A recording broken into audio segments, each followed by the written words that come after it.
Those powerful winds that you're talking about are causing some damage around the city. Our crews were at the scene of a tree that fell on top of a car in the northeast. It is at the 5700 block of Miami Court near Railroad and Hondo Pass.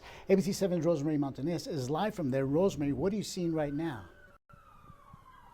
Well, Saul, the winds have mostly died down here in the northeast part of the town, but the destruction still remains. Take a look at this tree that was completely uprooted earlier this afternoon. You can see that the tree is now on the sidewalk. But if you take a look at the video on your screen, you can see the tree earlier today.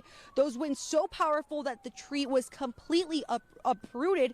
When we arrived on the scene, you could see the tree was taking up a major portion of the street. A tow truck was seen working to move that tree to the sidewalk.